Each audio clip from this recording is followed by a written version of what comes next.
பிரைசலாம். இன்று நாம் தியானத்துக்காக எடுத்துக்கொள்கிற வேத பகுதி 1 சாமுவேல் 18:14 வசனம். 1 சாமுவேல் 18:14 14. 1 சாமுவேல் 18ஆம் அதிகாரம் 14ஆம் வசனம்.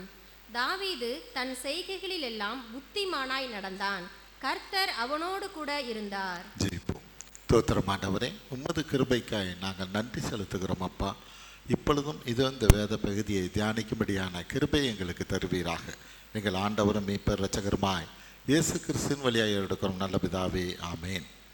தாவீது தன் செய்கைகளில் எல்லாம் புத்திமானாய் நடந்தான், கர்த்தர் அவனோடு கூட இருந்தார்.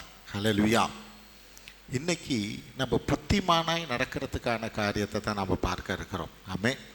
நம்ம ஆண்டவருக்குள்ளே கிறிஸ்துவுக்குள்ளே நம்ம இருக்கிறோம், இல்லைன்னு சொல்லலை. ஆனால் சில காரியங்களில் உலகத்தானுக்கு இருக்கிற ஒரு புத்தி கூட நமக்கு இருக்கிறது இல்லை. ஆமீன். நம்ம ஏதோ ஒரு காரியத்தை ஒரு அவசரத்துலேயோ அல்லது ஒரு இன்னும் சொல்ல போனால் ஒரு இறக்கத்திலே கூட சில காரியத்தை செஞ்சு நம்ம அதில் மாட்டிக்கிறவங்களாக இருக்கிறோம். ஆமீன். ஆனால் இங்கே தாவீது ஒரு புத்திமானாக நடந்தான், கர்த்தர் அவனோடு கூட இருந்தார். ஹல்லேலூயா. புத்திமானாக நடக்கிறதுக்கு மட்டுமில்லை, கர்த்தர் அவனோடு கூட இருந்தார். ஏன்னு கேட்டால், புத்திமானாக நடக்காதபடி நான் ஒரு பிரச்சனையில் போய் மாட்டிக்கிட்டால் பார்க்குறவங்க என்ன சொல்லுவாங்க?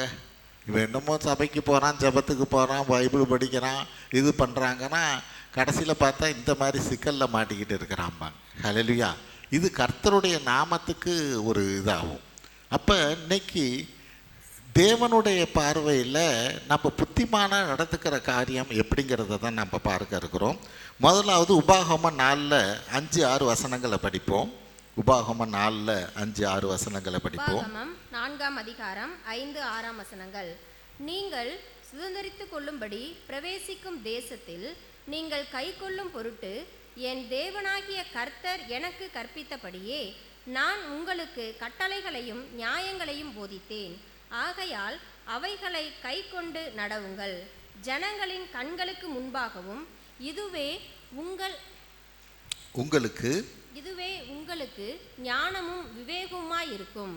அவர்கள் இந்த கட்டளைகளையெல்லாம் கேட்டு இந்த பெரிய ஜாதியே ஞானமும் விவேகமுள்ள ஜனங்கள் என்பார்கள். ஆமென். மற்ற ஜனங்களுக்கு முன்பாக நீ எப்படி புத்திமானா நடக்கணும்னா, நீங்கள் சுதந்திரத்து கொள்ளும்படி பிரவேசிக்கும் தேசத்திலே நீங்கள் கை கொள்ளும் பொருட்டு. ஆமேன். எந்த தேசத்தை சுதந்திரிக்கிற போகிறோம்? இந்த பரலோக தேசத்தை. ஹல்லேலூயா.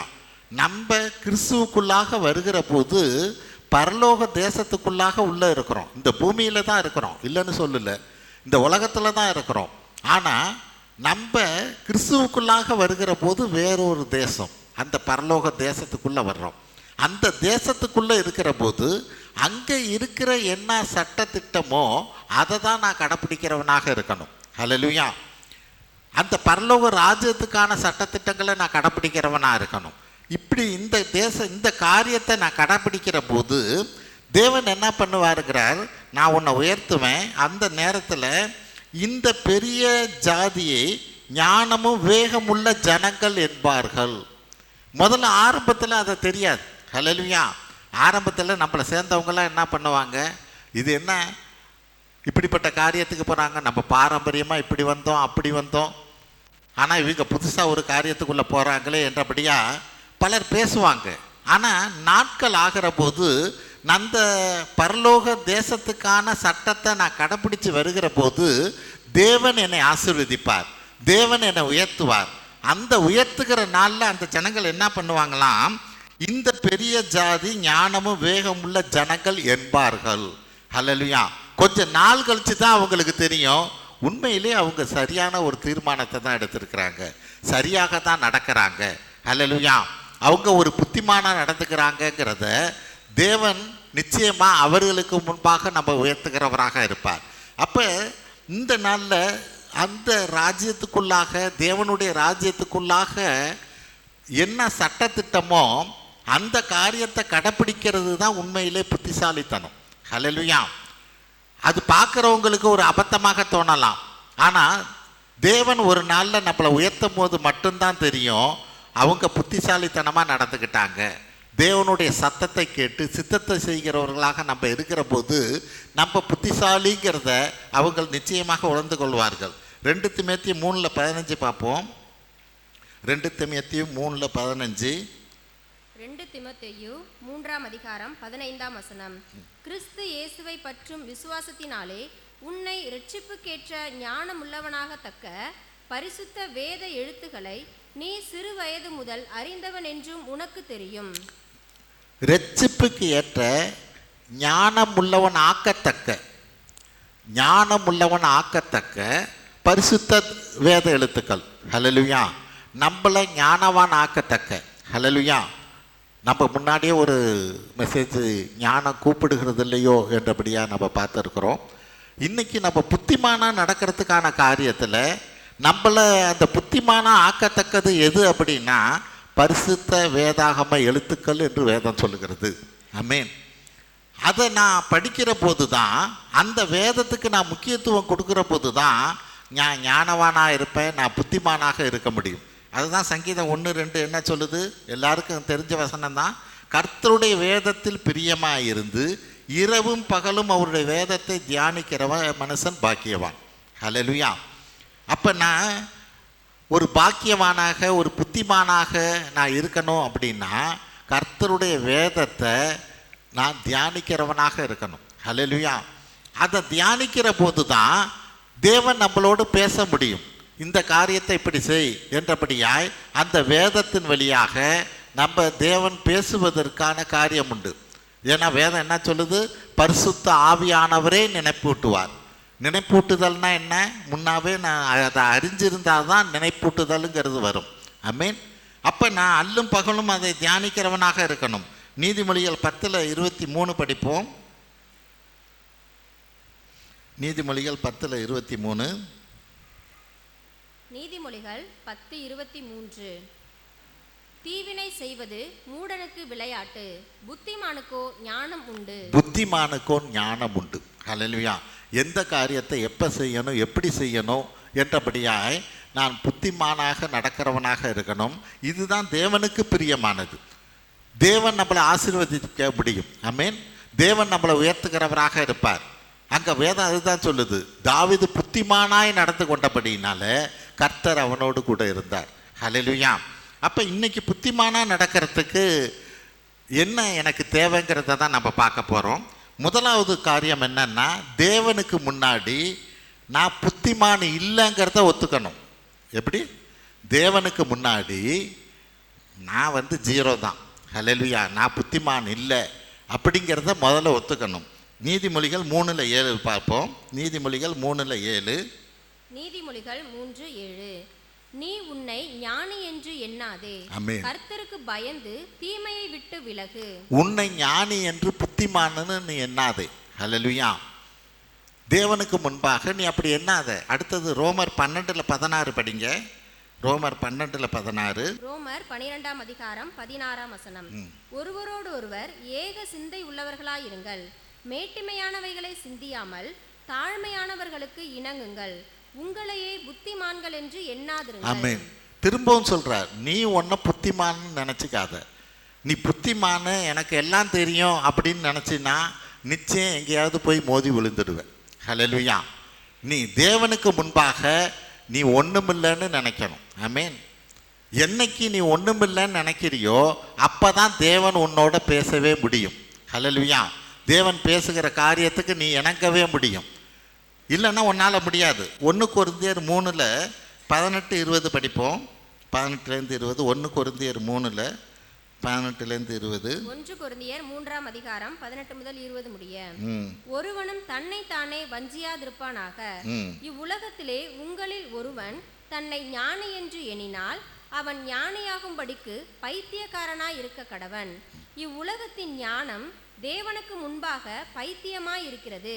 அப்படியே ஞானிகளை அவர்களுடைய தந்திரத்திலே பிடிக்கிறார் என்றும் ஞானிகளுடைய சிந்தனைகள் வீணா இருக்கிறது என்று கர்த்தர் அறிந்திருக்கிறார் என்றும் எழுதியிருக்கிறது. ஆமென்.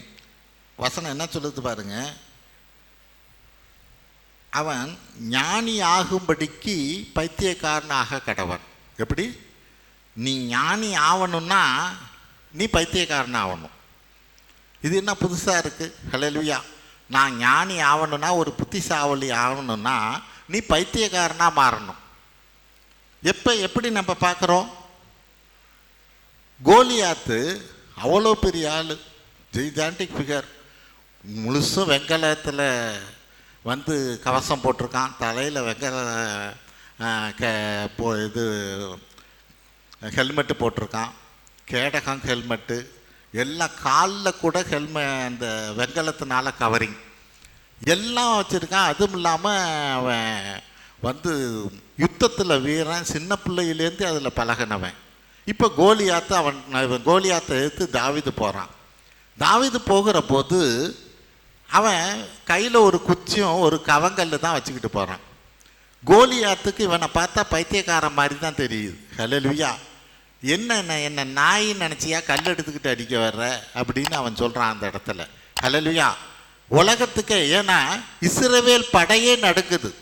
இந்த கோலியாத்து வந்து சத்தம் போட்டான்னா, உங்களில் யாராவது ஒருத்தர் தைரியசாலி இருந்தால் என் கூட வாங்கன்னு ஒவ்வொரு நாளும் 40 நாளாக இந்த அனௌன்ஸ்மெண்ட் போய்கிட்டு இருக்குது காலையில். நீங்கள் அதை படிச்சிங்கன்னா தெரியும். இஸ்ரவேல் படையே நடுக்குது. ஆனால் இந்த தாவீதோ வெறும் கல் எடுத்துக்கிட்டு போகிறான், ஒரு குச்சி எடுத்துக்கிட்டு போகிறான் தாவீது கோலியாத்தை எதிர்த்து நிற்க. ஹல்லேலூயா. அப்போ மற்றவங்க பார்வையில் இவன் ஒரு புத்திசாலி இல்லை. ஹல்லேலூயா. ஒரு ஞானவான் அல்ல. ஆமென். ஒரு பைத்தியக்கார மாதிரி தெரியுது. கோலியாத்துக்கும் இவனை பைத்தியக்கார மாதிரி தான் தெரியுது. இங்கே தான் தேவன் செயல்படுகிறார். ஹல்லேலூயா. அவன் கவங்கல்ல விடுகிற போது சரியாக அவன் நெத்தியில் பொட்டில் படுது. அவன் வந்து முகக்குப்புற விழுந்தான்னு சொல்லப்படுது. ஆமென். நெத்தியில் அடித்தா அவன் பின்னாடி விழுவணும், ஆனால் பின்னாடி விழுவல, முன்னாடி விழுவுறான். ஏன்னா தாவீதை ஒரு கருவியாக தான் தேவன் பயன்படுத்தினார். அடித்ததோ தேவன் தான், கர்த்தர் தான் அவன் அடித்தார். ஹல்லேலூயா. ஏன்?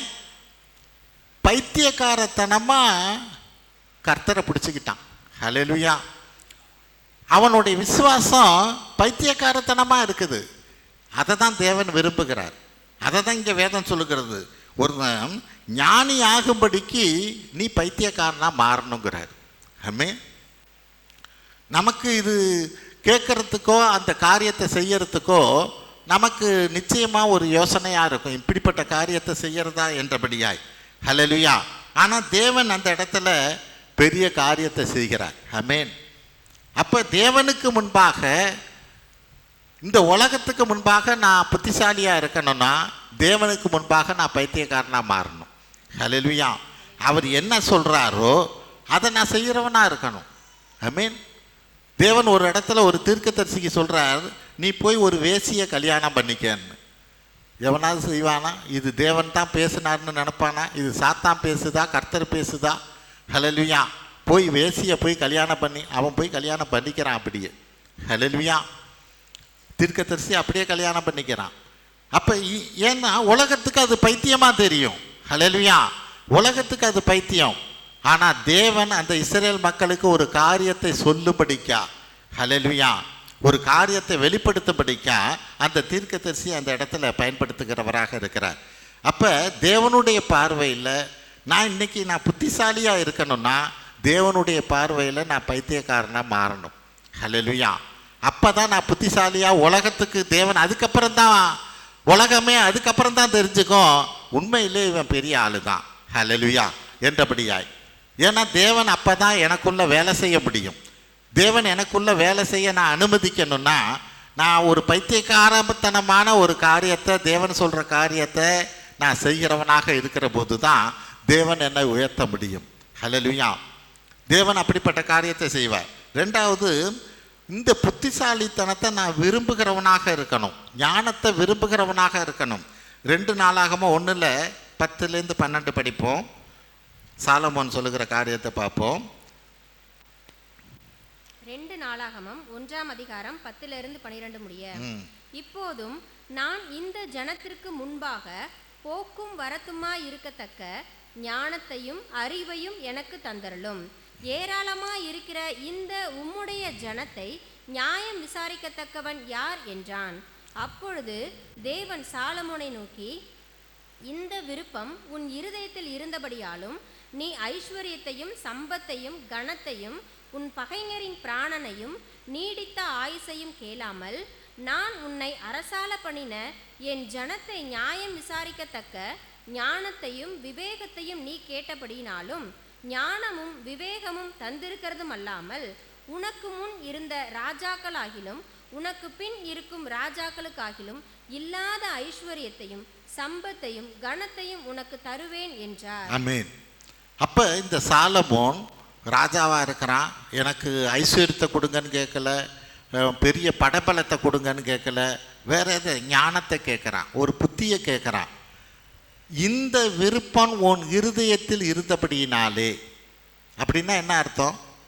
தேவன் அவனோட இருதயத்தை பார்க்கிறார். ஹல்லேலூயா. இந்த விருப்பம், அங்கே வசனம் என்ன சொல்லுது? இந்த விருப்பம் உன் இருதயத்தில் இருந்தபடினாலே, எனக்கு புத்தி வேணும், ஞானம் வேணுங்கிற விருப்பம் இந்த மக்களெல்லாம் ஆளும்படிக்காய் எனக்கு இது வேணுங்கிற விருப்பம் உன் இருதயத்தில் இருந்தபடினாலே நான் உனக்கு அதை தர்றேங்கிறார். ஹல்லேலூயா. அப்போ நமக்கு அந்த விருப்பம் இருக்கணும். ஆண்டவரே, எனக்கு புத்திசாலித்தனியாக நடந்துக்கும்படியா இந்த உலகத்தில் நான் வேலை செய்கிற இடமா இருக்கலாம், அல்லது வேறு எந்த ஒரு காரியமாக இருக்கலாம், ஒரு புதுசான ஒரு காரியத்தை செய்யும்படிக்கான ஒரு இதாக இருக்கலாம். ஆண்டவரே, எனக்கு இதில் எனக்கு புத்தியை கொடுங்க, ஒரு ஞானத்தை கொடுங்க, சரியானபடி நான் செய்யணும். ஆமாம், என்னுடைய பார்வையில் அந்த காரியங்கள் எல்லாம் சரியானது போல தெரியலாம். ஆமென். ஆனால் அதில் ஏதாவது பிரச்சனைகள் இருக்கும், அது தேவனுக்கு மட்டும்தான் தெரியும். நான் இப்போ ஜெபிக்கிற போது கர்த்தர் நிச்சயமாக அதில் ஒரு சின்ன ஒரு சலனத்தை உண்டு பண்ணுவார். ஹல்லேலூயா. ஒரு சின்ன காரியம், ஒரு எச்சரிப்பின் வார்த்தை, எச்சரிப்பின் காரியம் நம்மளை வந்து சேரும். ஹல்லேலூயா. அந்த சின்ன சத்தத்துக்கு தான் நம்ம முக்கியத்துவம் கொடுக்கணும். இதுதான் மிக முக்கியமானது. 10 காரியம் ஆசீர்வாதமாக போட வரலாம். ஹல்லேலூயா. அங்கே பழைய ஏற்பாடில் பார்க்குறோம், ஏகப்பட்ட எல்லா தீர்க்கதரிசியும் கூப்பிட்டு நான் யுத்தத்துக்கு போகலாமான்னு ராஜா கேட்குறார். ஆமென். அப்போ ராஜா கேட்குற போது எல்லா தீர்க்கதரிசியும் நீங்கள் போங்க, ஜெயிப்பீங்க ஜெயிப்பீங்கன்னு தான் சொல்கிறான். ஆனால் அந்த இஸ்ரவேல் ராஜா, இன்னும் யாராவது தீர்க்கதரிசி இருக்காங்களா கூப்பிட அப்படின்னா, ஒருத்தனை கூப்பிடுற போது அவன் சொல்கிறான், நீங்கள் தோற்று போவீங்கிறான். ஹல்லேலூயா. அவ்வளவு பேர் சொன்ன காரியமும் ஜெயிப்பீங்கன்னு இந்த ஒருத்தன் தோற்று போவீங்கிறான். ஹல்லேலூயா. இதுக்கு தான் அங்கே முக்கியத்துவம் கொடுக்கணும். ஆனால் அதையும் மீறி அங்கே போகிறாங்க, அங்கே தோல்வியை சந்திக்கிற காரியம் நடக்குது. ஹல்லேலூயா. அப்போ என்ன, நம்ம ஒரு காரியத்திற்காக ஜெபிக்கிற போது தேவன் நிச்சயமாக நான் புத்திசாலித்தனமாக நடக்கணும், ஞானமாக நடக்கணும், இதில் காரியம் என்னன்னு நான் ஜெபிக்கிற போது அது ஒரு ப்ளஸ் பாயிண்ட்டு ஒரு 9 இருந்தாலும் ஒரு மைனஸ் பாயிண்ட் இருக்குதா, நீ அதை ஆராய்ச்சி பார்த்து தான் தீரணும். ஹல்லேலூயா. அதுக்கு நீ முக்கியத்துவம் கொடுத்து தான் தீரணும். ஹல்லேலூயா. ஜோசியக்காரன் சொல்கிற மாதிரி 10க்கு 7 பொருத்தம் இருக்குது, பரவாயில்ல கொடுத்துடு அப்படின்னா, அந்த 3 பொருத்தம் தான் டைவர்ஸில் கொண்டு வந்து நிறுத்தும். ஹல்லேலூயா. நம்ம எது வந்து குறைவு அப்படிங்கிறதால ஒன்றா இருந்தாலும் அந்த ஒன்றுக்கு நான் முக்கியத்துவம் கொடுக்குறவனாக இருக்கணும். ஹல்லேலூயா. நீதிமொழிகள், அதான் யாக்கோப்பு 1:5 என்ன சொல்லுது பாருங்க. யாக்கோப்பு 1:5. யாக்கோபு 1ஆம் அதிகாரம் 5ஆம் வசனம். உங்களில் ஒருவன் ஞானத்தில் குறைவுள்ளவனாயிருந்தால் யாவருக்கும் சம்பூரணமாய் கொடுக்கிறவரும் ஒருவரையும் கடிந்து கொள்ளாதவருமாகிய தேவனிடத்தில் கேட்க கடவன், அப்பொழுது அவனுக்கு கொடுக்கப்படும். அப்பொழுது அவனுக்கு கொடுக்கப்படும். எனக்கு புத்தியை கொடுங்க, ஞானத்தை கொடுங்க என்றபடியா நீ தேவன்கிட்ட கேட்டினா அப்பொழுது உனக்கு கொடுக்கப்படும். ஹல்லேலூயா. நீ கேட்காத வரையில் அவர் கொடுக்க மாட்டார். நீ கேட்டினா தான் அந்த காரியத்தில் அந்த எந்த ஒரு பிரச்சனையிலையும் தானே உனக்கு புத்தியாக நடக்கும்படிக்கான ஒரு ஞானத்தை தேவன் கொடுப்பார். ஐ மீன், நீதிமொழிகள் 3:15 படிப்போம். நீதிமொழிகள் 3:15. நீதிமொழிகள் 3:15. முத்துக்களை பார்க்கிலும் அது விலையேற பெற்றது, நீ இச்சிக்கத்தக்கதொன்றும் அதற்கு நிகர் அல்ல. ஆமென். நீ இச்சிக்கத்தக்கது எதுவுமே அதற்கு நிகர் அல்ல. ஒரு புத்தியை நீ கேட்கணும் அப்படிங்கிற போது, புத்திமானா நடக்கணுங்கிற போது உன் விருப்பம் இருக்கலாம். ஹல்லேலூயா. என்னுடைய விருப்பம், நான் புத்திசாலித்தனமாக நடக்கிற போது ஒரு காரியத்தை பார்க்குறேன், இது எனக்கு எதிர்மறையாக தெரியுது, ஆனால் எனக்கு இச்சிக்கத்தக்கதாக அது இருக்குது. ஹல்லேலூயா. நான் விரும்பத்தக்கதாக அது இருக்குது. ஆனால் பார்க்குற போது, கேள்விப்படுகிற போது ஒரு காரியம் எனக்கு அது எதிர்மறையாக இருக்குது. ஹல்லேலூயா. அப்போ இங்கே வசனம் என்ன சொல்லுது? அது முத்துக்களை பார்க்கலும் அது விலையேறப்பட்டது, நீ இச்சிக்கத்தக்கது ஒன்றும் அதற்கு நிகரானது அல்ல. ஹல்லேலூயா. நீ ஒரு காரியத்தை விருப்பப்பட்டு அதை செய்யறதுன்னு நீ நினைக்கிற, அதுக்கு நிகரானது அல்ல. ஆமென். எது? உனக்கு வர்ற காசன். ஆமென். அது அதை விட பெருசு. அதுக்கு தான் நீ முக்கியத்துவம் கொடுக்கணும். ஆமென். அப்படி கொடுக்குற போது தான், ஏன்னா பின்னாடி நடக்க போகிற காரியம் தெரியாது. ஹல்லேலூயா. லோத்தோட பார்வையில் அவன் பெரிய புத்திசாலின்னு நினச்சான். எது? நல்ல பச்சை பசேன்னு இருக்கிற இடத்த அவன் தேர்ந்து கொண்டான். ஆனால் அபிரகாமும் வனாந்தரத்தை தேர்ந்தான். வசனம் என்ன சொல்லுது? பின்னாடி அவன் தான் சீமானா இருந்தான் என்றபடியாய். ஹல்லேலூயா. அங்கே புத்திசாலித்தனம் வேலை செய்யல. அக்னியினால் அந்த சோதோம் கொமரோலாம் அழிக்கப்பட்டது பின்னாளிலே. ஆமென். அப்போ இன்னைக்கு அதுதான் நமக்கு தேவை. நான் புத்திசாலித்தனத்தை கேட்கணும், தேவன்கிட்ட கேட்குற போது இங்கே வசனம் என்ன சொல்லுது?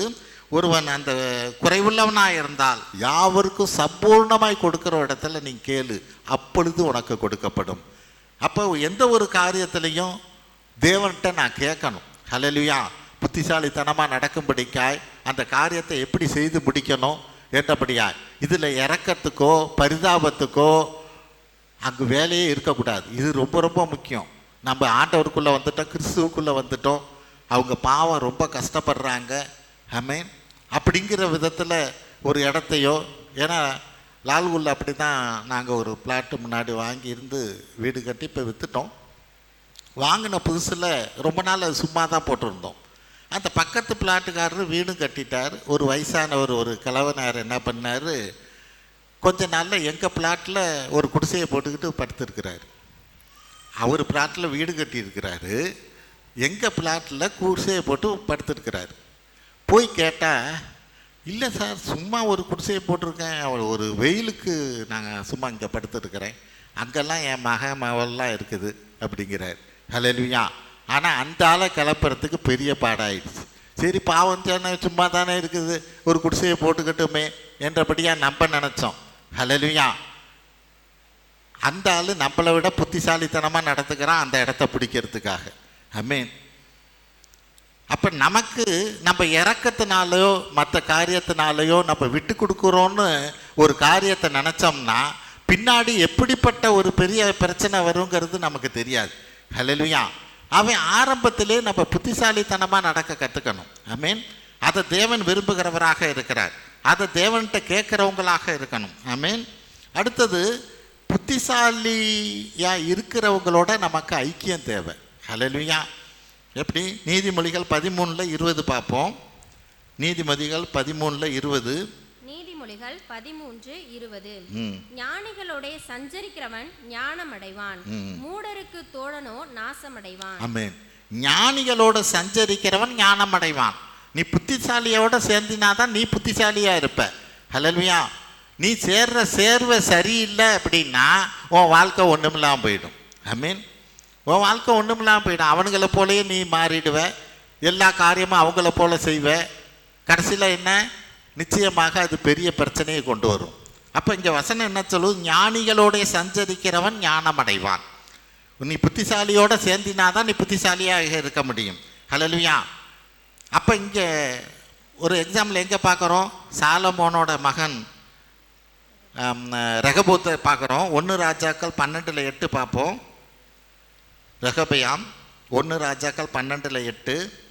1 ராஜாக்கள் 12ஆம் அதிகாரம் 8ஆம் வசனம்.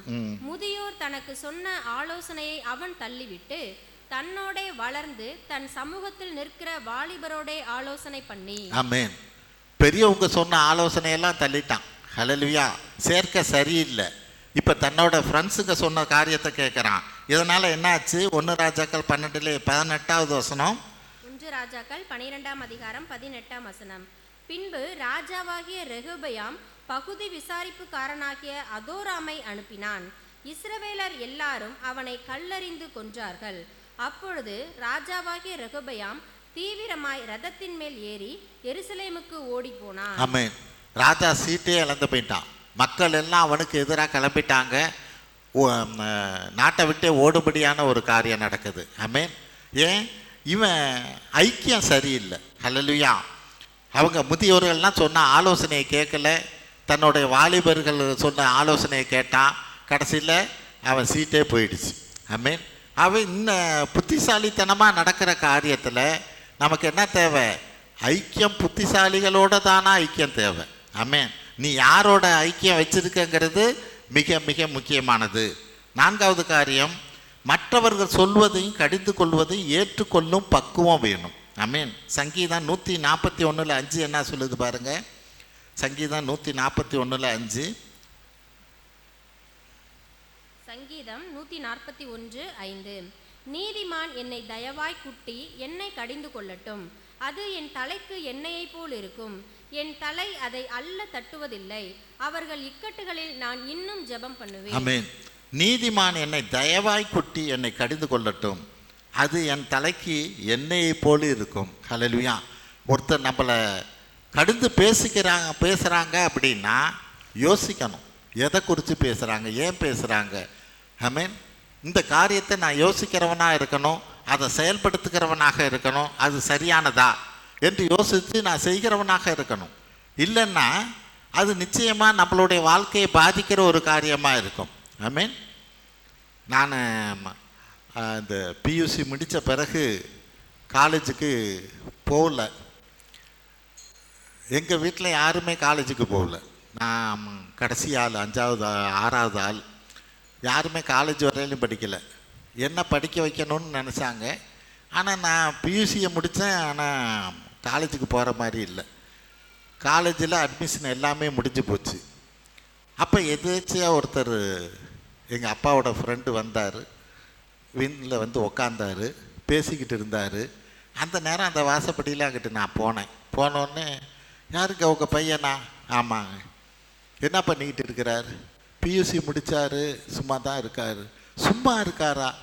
பியூசி முடித்தா அப்புறம் டிகிரிக்கு போகிறது இல்லையா, ஏதாவது சேர்றது இல்லையா, ஏன் இப்போ சும்மா இருக்காருன்னு சொல்கிறாருங்க அப்படின்னு. உடனே போய் சேர சொல்லுங்கள். அப்போ காலேஜ் அட்மிஷன் எல்லாமே முடிஞ்சு போச்சு. நான் ஜோசப் காலேஜில் தான் படித்தேன், பியூசியும். காலேஜ் அட்மிஷன் எல்லாமே முடிஞ்சு போச்சு. காலேஜ் நடந்துக்கிட்டு இருக்கு, 1 மாதத்துக்கு மேலே நடக்குது. இப்படி சொன்னோன்னே எங்கள் அப்பா என்ன பண்ணார்? எதுக்கு போய் பாடுறா அப்படின்னார். போனால் எல்லா கோர்ஸும் க்ளோஸ் ஆகிடுச்சு, எல்லா அட்மிஷன்லாம் முடிஞ்சிடுச்சு. அப்போ CK சாமிங்கிறவர் தான் பிரின்சிபால், ஃபாதர். என்னடா அப்பா வந்திருக்க, எல்லாமே முடிஞ்சு போச்சுடா அப்படின்னாரு. ஃபாதர் ஏதாவது பார்த்து செய்யுங்க அப்படின்னோன்னு, சரி BA ஹிஸ்ட்ரி வேணா இருக்குது, போய் சேர் அப்படின்னாரு. சரி அப்படின்னு BA ஹிஸ்ட்ரி போய் சேர்ந்துட்டேன். ஒரு டிகிரியை முடித்தேன். ஹல்லேலூயா. அதுக்கப்புறம் சில கோர்ஸுகளை படித்தேன். ஆமென். ஆனால் நான் அந்த நாளில் அவர் வந்து சொல்லுகிற காரியத்தை இனிமேல் எதுக்கு காலேஜெல்லாம் ஆரம்பிச்சிடுச்சுன்னோ அல்லது அந்த காரியத்துக்கு நான் முக்கியத்துவம் கொடுக்காமலோ இருந்தால் நான் அந்த ஒரு டிகிரி போய் முடிச்சிருக்கவே முடியாது. ஹல்லேலூயா. அப்போ சில கடிந்து கொள்ளுதலை நமக்கு நேராக வர்ற போது நம்ம யோசிக்கிறவங்களாக இருக்கணும். அது அல்ல தற்றவர்களாக இல்லாத இருக்கிற போது தான் அது நமக்கு ஆசீர்வாதமாக இருக்கும். ஹல்லேலூயா. இன்னும் அந்த வசனம் என்ன சொல்லுது பார்த்தீங்கன்னா, அவர்கள் இக்கட்டு நாளில் நான் இன்னும் ஜெபம் பண்ணுவேன். அப்படின்னா என்ன அர்த்தம்? என்னை யார் திட்டுனாங்களோ, என்னை யார் கடிந்து கொண்டார்களோ, அவர்களுடைய இக்கட்டு நாளில் அவங்களுக்காக நான் ஜெபம் பண்ணுவேங்கன்னு. ஹல்லேலூயா. அப்போ இன்றைக்கி அதுதான் தேவை.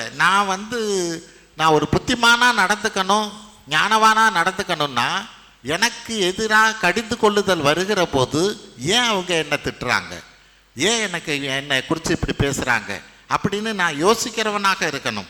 நீதிமொழிகள் 13:18 படிப்போம். நீதிமொழிகள் 13:18. நீதிமொழிகள் 13:18. புத்திமதிகளை தள்ளுகிறவன் தரித்திரத்தையும் லட்சையும் அடைவான், கடிந்து கொள்ளுதலை கவனித்து நடக்கிறவனோ கனமடைவான். ஆமென். அப்ப புத்திமதிகளை தள்ளுகிறவன் தரித்திரத்தையும் லட்சையும் அடைவான், கடிந்து கொள்ளுதலை கவனித்து நடக்கிறவனோ கனமடைவான். ஹல்லேலூயா. இதை இன்னைக்கு நான் ஏற்றுக்கொள்கிறவனாக இருக்கணும்.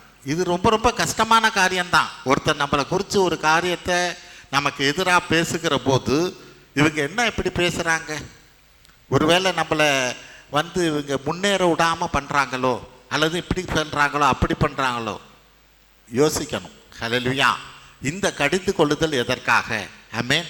நான் அதை யோசித்தா மட்டும்தான், யோசித்து உண்மையை நம்ம யோசித்து தீர்மானம் பண்ணலாம். ஹல்லேலூயா. அந்த கடிந்து கொள்ளுதல் வர்ற போது அவங்கள குறித்து பேச வேண்டாம். ஆனால் தேவனுடைய பாதத்தில் அமர்ந்து உண்மையிலே அவங்க பேசின காரியம் சரியா? ஹல்லேலூயா. நான் யோசிக்கிறவனாக இருக்கும். தேவன்கிட்டேருந்து ஒரு காரியம் வருது, ஆமென், அது எத்தனை பேர் கடிந்து கொண்டாலும் சரி, தேவனுக்கிட்டேருந்து வந்த வார்த்தைக்கு நிகரானது எதுவுமே இல்லை. ஹல்லேலூயா. நான் அதை தான் செய்வேன். ஆமென். சில பாதிப்புகள் வரலாம், பிரச்சனைகள் வரலாம், முடிவு நிச்சயமாக தேவன்கிட்டேருந்து வந்ததுன்னா அது ஆசீர்வாதமாக தான் இருக்கும். ஆமென். இந்த நாளில் அந்த காரியத்தில் மிக கவனமாக இருக்கணும். எபிரேயர் 12:25 படிப்போம். எபிரேயர் 12:25. எபிரேயர் 12ஆம் அதிகாரம் 25ஆம் வசனம். பேசுகிறவருக்கு நீங்கள் செவி கொடுக்க மாட்டோம் என்று விலகாதபடி எச்சரிக்கையாயிருங்கள். ஏனெனில் பூமியிலே பேசினவருக்கு செவி கொடுக்க மாட்டோம் என்று விலகினவர்கள் தப்பி போகாமல் இருக்க, பரலோகத்திலிருந்து பேசுகிறவரை நாம் விட்டு விலகினால் எப்படி தப்பிப்போம்? ஆமென். பேசுகிறவர்களுக்கு நீங்கள் செவி கொடுக்க மாட்டோம் என்று விலகாதபடி எச்சரிக்கையாயிருங்கள். எங்க? இந்த பூமியில் ஒருத்தர் என்னை குறித்து பேசுகிறாங்க. ஹல்லேலூயா. அப்படி பேசுகிற போது நீங்கள் அதுக்கு செவி கொடுக்க மாட்டோம் என்று விலகாதபடி எச்சரிக்கையாயிருங்க. ஏனெனில் பூமியிலே பேசினவருக்கு செவி கொடுக்க மாட்டோம் என்று விலகினவர்கள் தப்பி போகாமல் இருக்க, பரலோகத்திலிருந்து பேசுகிறவரை நாம் விட்டு விலகினால் எப்படி தப்பிப்போம்? இதை எங்கே பார்க்கலாம்? நீங்கள் அந்த ஐஸ்வர்யானுக்கிட்ட பார்க்கலாம். யார்? லாசர் ஓமையில் பார்த்தீங்கன்னா அவன் சொல்லுவான், யார்? அந்த ஐஸ்வர்யான் சொல்லுவான், நரகத்தில் போய் இருந்துக்கிட்டு சொல்லுவான், இந்த லாசருவை கொஞ்சம் அனுப்பிச்சி விடுங்களேன், எங்கள் அண்ணன் தம்பியெல்லாம் இருக்கிறான், அவனும் இந்த நரகத்துக்கு வந்துடக்கூடாது என்றபடியா அங்கே என்ன பண்ணுவான்? அந்த ஐஸ்வர்யான் பேசுவான். அப்போ அவர் என்ன சொல்லுவார்? அங்கே பூமியில் அவங்களுக்கெல்லாம் மோசேயும் எலியாவும் இருக்கிறார்கள், அவர்கள் சொல்வதை அவர் கேட்கட்டும். ஆமென். அங்கே ஒன்றுமே இந்த காலகட்டத்தில் மோசே எலியா இல்லை. மோசே போல எலியா போல கண்டித்து பேசுகிற ஆள் இருக்கான். அவன் சொல்கிறத நீங்கள் முதல்ல அவன் அண்ணன் தம்பியெல்லாம் கேட்கட்டும் பார். ஹல்லேலூயா. அப்போ இந்த பூமியில் நீ பேசுகிற ஒரு காரியத்துக்கு நீ செவி கொடாமல் போனால், பரலோகத்தில் இருக்கிற தேவன் பேசுகிறதுக்கு எப்படி நீ செவி கொடுப்ப? ஹல்லேலூயா. பல நேரங்களில் பரலோகத்தில் இருக்கிற தேவனே பூமியில் இருக்கிற வழியாக தான் பேசுவார். ஹல்லேலூயா. நம்ம படிக்கிற போது, வேதத்தை படிக்கிற போதோ தியானிக்கிற போதோ தேவன் நம்மளோட பேசலாம். சில நேரங்களில் என்ன தேவன் எப்படி பேசுவார்? பூமியில் இருக்கிறவங்க வழியாக தான் பேசுவார். நான் முன்பே சொல்லியிருக்கேன், எனக்கு ஹார்ட் ப்ராப்ளம் இருக்கிறப்ப, ட்ரீட்மெண்ட்டுக்கான காரியம்லாம் நடக்கிறப்ப, ஒரு ஹார்ட் ஸ்பெஷலிஸ்ட்டை நான் ட்ரீட்மெண்ட் எடுத்துக்கிட்டு இருக்கேன். ஆனால் இங்கேயோ ஒரு வருஷம் கழித்து ஒரு டாக்டர் சாதாரண எம்பிபிஎஸ் அவர் சொல்கிறாரு, அந்த ஸ்பெஷலிஸ்ட்டு சொல்கிற மாத்திரையை சாப்பிடாதுங்கிறார். நாள் நான் ஜெபிச்சுக்கிட்டு இருக்கிறேன், இந்த காரியத்துக்காக என்னை வழி நடத்துங்கன்னு சொல்லி ஜெபிச்சுக்கிட்டு இருக்கிறேன். பதில் எனக்கு வரல. அடுத்த நாளோ ஒரு சாதாரண எம்பிபிஎஸ் டாக்டரு எதேச்சியாக என் பக்கத்திலே நீ அந்த ஸ்பெஷலிஸ்ட்டு கொடுத்ததை சாப்பிடாதங்கிறார். இப்போ நான் யார் சொல்கிறத கேட்குறது? அவர் ஹார்ட்டு ஸ்பெஷலிஸ்ட்டு, மாத்திரை கொடுத்தவர் ஹார்ட்டு ஸ்பெஷலிஸ்ட்டு, எனக்கு இப்போ ஆலோசனை சொல்கிறவர் சாதாரண எம்பிபிஎஸ். ஆனால் நான் இதுக்கு நடுவில் நான் நாள் ஜெபிச்சிருக்கேன், ஆண்டவரே எனக்கு பதில் வரணும். ஹல்லேலூயா.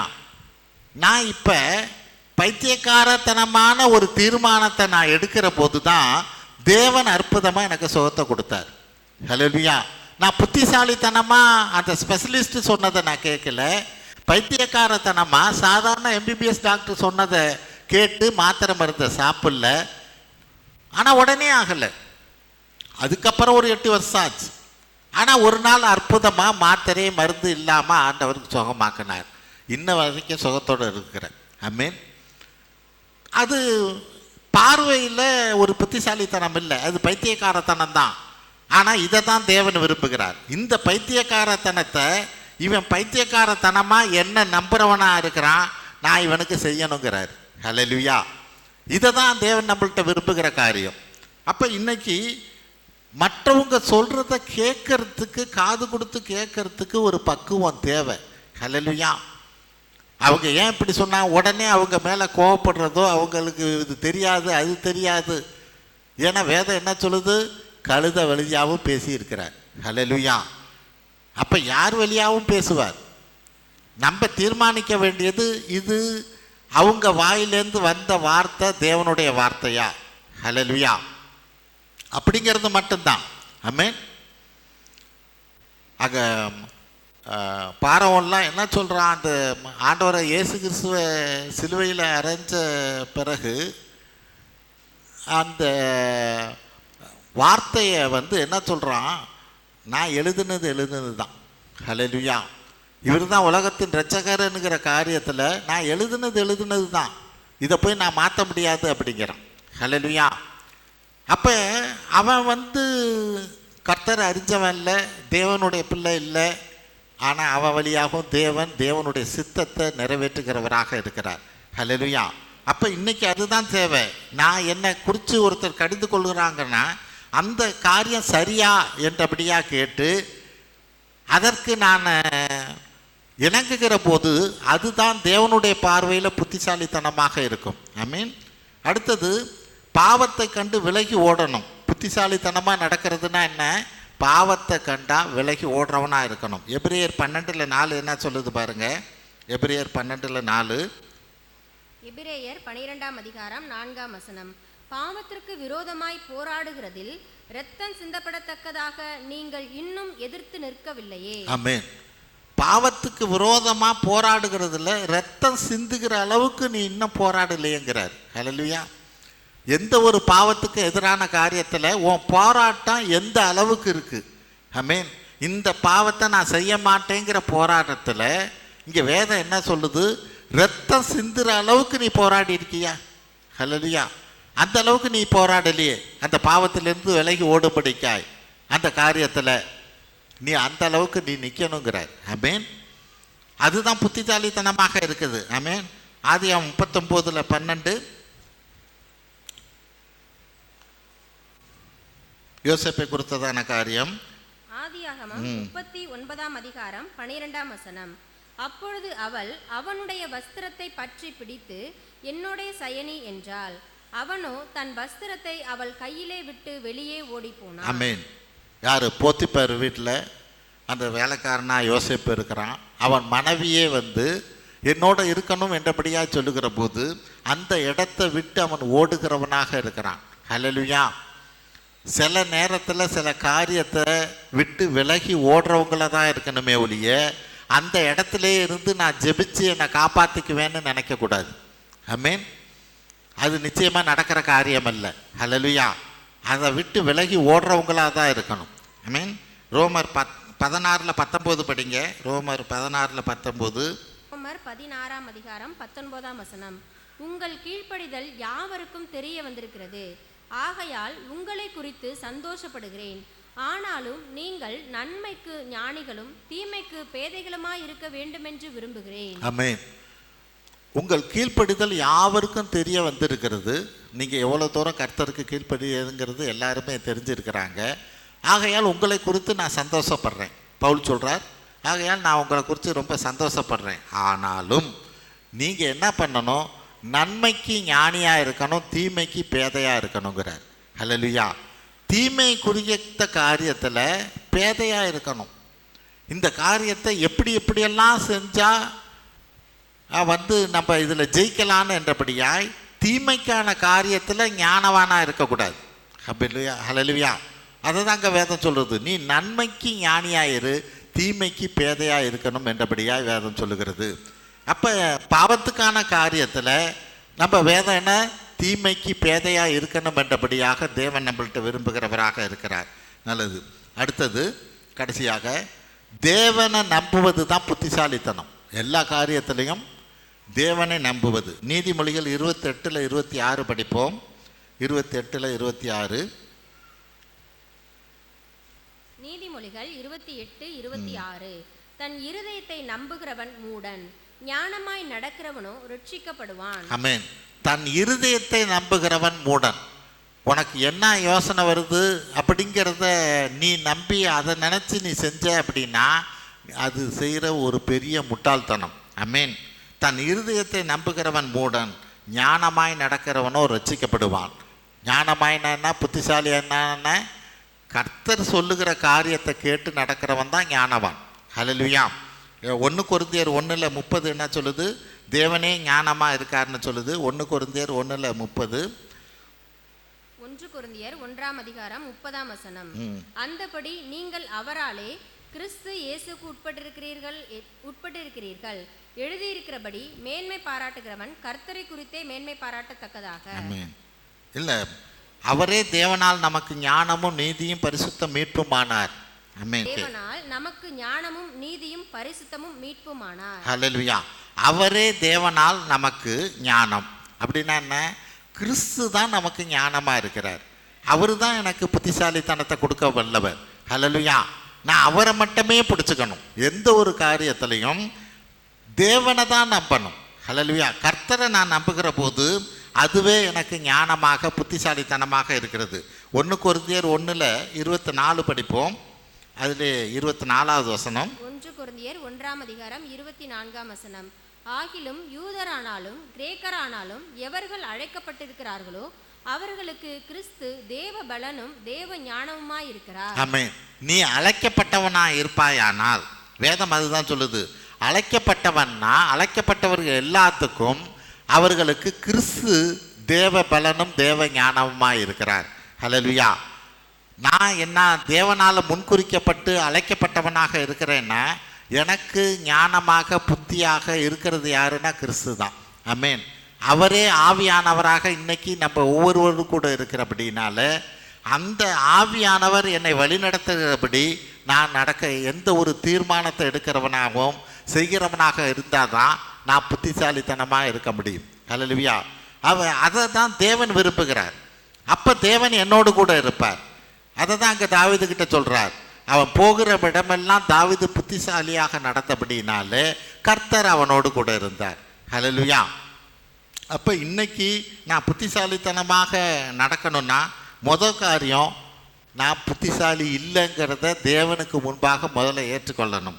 2வது காரியம் அந்த புத்திசாலித்தனத்தை ஞானத்தை நான் தேடுகிறவனாக இருக்கணும். 3வது காரியம் புத்திசாலிகளோடு ஐக்கியம் இருக்கணும். ஆமென். இந்த புத்திசாலி யார்? கிறிஸ்துவுக்குள்ளே ரட்சிக்கப்பட்ட பிள்ளைகளோடு தானே ஒரு ஐக்கியம் தேவை. ஆமென். உலக பிரகாரமான ஐக்கியம் இல்லை, அவர்களோட ஐக்கியம் தேவை. 4வது காரியம் கடிந்து கொள்ளுதலை ஏற்றுக்கொள்கிறவனாக இருக்கணும். என்னை நோக்கி ஒரு காரியத்தில் ஒரு கடிந்து கொள்ளுதல் வருதுன்னா ஏன் அப்படி சொன்னாங்க, எதுக்கு சொன்னாங்க, இதில் ஏதாவது உண்மை இருக்குதா? ஹல்லேலூயா.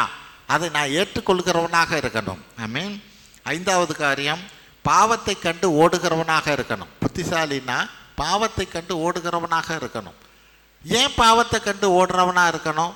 இந்த பாவத்தை இன்னைக்கு நீ செஞ்ச அப்படின்னா நாளைக்கு அது உன் வாழ்க்கையை பாதிக்கும். ஆமென். உன் சரீரத்தை பாதிக்கும், உன் ஆவிக்குரிய வாழ்க்கையை பாதிக்கும். அப்போ இந்த பாவத்தை கண்டு நான் ஓடுகிறவனாக இருந்தால் தான் நீ புத்திசாலி. ஹல்லேலூயா. தேவன் பல நேரங்களில் தேவனால் பயன்படுத்தப்படுகிற ஒரு பாத்திரத்தை எப்போதுமே சாத்தான் வந்து என்ன பண்ணும், எப்படியாவது அவனை பாவத்தில் விழ வைக்க பார்க்கும். ஆமென்.